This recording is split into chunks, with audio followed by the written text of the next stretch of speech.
ये है UPSC 2025 mission की फाइनल ब्रीफिंग। समझिए, ये वो लास्ट मिनट की इंटेलिजेंस है जो तैयारी को जीत में बदलने वाली है। एक एक फैक्ट मिशन की कामयाबी के लिए क्रिटिकल है। तो ये रहा हमारे मिशन का पूरा आउटलाइन। हम 6 जरूरी पहले फेज में चलते हैं। यहाँ हम करेंगे एक रैपिड इंटेलिजेंस स्कैन। आप जरा कार्ड नंबर 3 पर फोकस कीजिए। उदक भाग। ये मौर्य काल में इरिगेशन टैक्स के लिए इस्तेमाल होता था।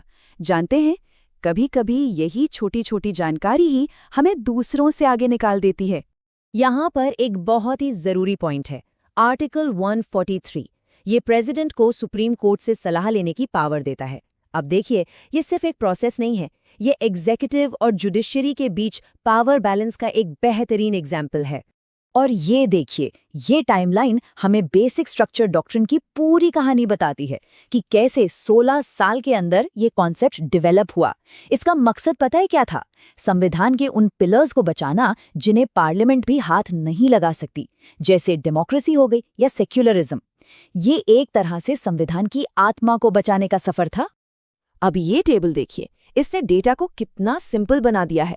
इससे जो इम्पोर्टेंट ज्योग्राफिकल पेयर्स हैं उन्हें याद रखना बहुत आसान हो जाता है। जैसे पुस्तास मतलब हंगरी और वेल्ड्स मतलब साउथ अफ्रीका। बस सीधा कनेक्शन।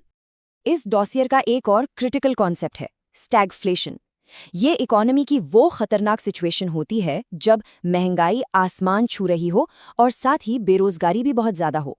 मतलब अर्थव्यवस्था के लिए ये एक डबल अटैक जैसा है। ठीक है, अब अपना फोकस शिफ्ट करते हैं हमारे मेन एरिया ऑफ ऑपरेशन पर, उत्तर प्रदेश। यहाँ की जमीनी हकीकत को समझना ही हमारी कामयाबी की चाबी है।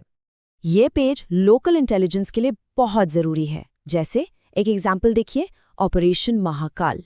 इसे कानपुर पुलिस ने लैंड माफिया और अवैध जमीन कब्जे से निपटने के लिए लॉन्च किया था। ये कुछ हाई वैल्यू फैक्ट्स हैं जो लोकल नॉलेज के लिए एकदम जरूरी हैं। जैसे सबसे ज्यादा एसटी पॉपुलेशन कहाँ है? सोनभद्र में। और सबसे कम बागपत में। ये छोटे छोटे फैक्ट्स रीजनल अंडरस्टैंडिंग को बहुत स्ट्रांग बनाते हैं। कहते हैं ना, एक ऑफिसर उतना ही अच्छा होता है जितने अच्छे उसके टूल्स। तो चलिए अपनी प्राइमरी टूल किट को रिव्यू करते हैं, यानी न्यायिक कानून, भारतीय न्याय संहिता और नागरिक सुरक्षा संहिता। ये स्लाइड एक तरह से विजुअल डैशबोर्ड है उन सारी जरूरी धाराओं का जो एक ऑफिसर को पता होनी ही चाहिए। मॉब लिंचिंग से लेकर स्नैचिंग तक हर सेक्शन की जानकारी फिंगर टिप्स पर होनी चाहिए। तो सबसे क्रूशियल पॉइंट है मॉब लिंचिंग की लीगल डेफिनेशन। इसे अब बीएनएस सेक्शन 103 के तहत बाकायदा कोडिफाई कर दिया गया है। साफ साफ लिखा है, जब 5 या उससे ज्यादा लोग मिलके मर्डर करते हैं। और ये नंबर 18, ये है बीएनएस के तहत सहमति की नई उम्र। पहले ये 16 साल थी, अब इसे बढ़ाकर 18 कर दिया गया है। ये समाज की सुरक्षा के लिहाज से एक बहुत बड़ा कानूनी बदलाव है। ये कंपैरिजन एक बहुत बड़े लीगल शिफ्ट को दिखाता है। पहले जो सेडिशन का कानून था, अब उसकी जगह ले ली है बीएनएस 152 के तहत ट्रीजन यानी देशद्रोह ने। फर्क ये है कि ये अब ज्यादा स्पेसिफिक है। इसका फोकस अब सीधे सीधे आर्म्ड रिबेलियन या अलगाववादी गतिविधियों पर है, जो देश की एकता के लिए सीधा खतरा है। चलिए जरा इस जरूरी प्रोसीजर को भी देख लेते हैं। 0 एफआईआर, इसके लिए 15 दिन की ट्रांसफर डेडलाइन एक बहुत अहम ऑपरेशनल डिटेल है और ये बीएनएसएस के सेक्शन 1731 के तहत मैंडेटरी है। इसका मकसद साफ है, न्याय में देरी ना हो। तो सारी इंटेलिजेंस रिव्यू हो चुकी है। अब टाइम है फाइनल मेंटल चेक का, डिप्लॉयमेंट से ठीक पहले।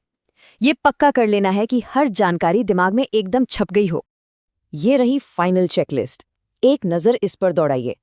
बीएनएस के सेक्शंस, कॉन्स्टिट्यूशन के आर्टिकल्स, इंपॉर्टेंट कमिटीज, इन सबको एक बार क्रॉस चेक कर लीजिए, खासकर उन जगहों पर जहां सबसे ज्यादा कंफ्यूजन होता है। और ये एक क्लासिक एग्जामिनर्स ट्रैप है।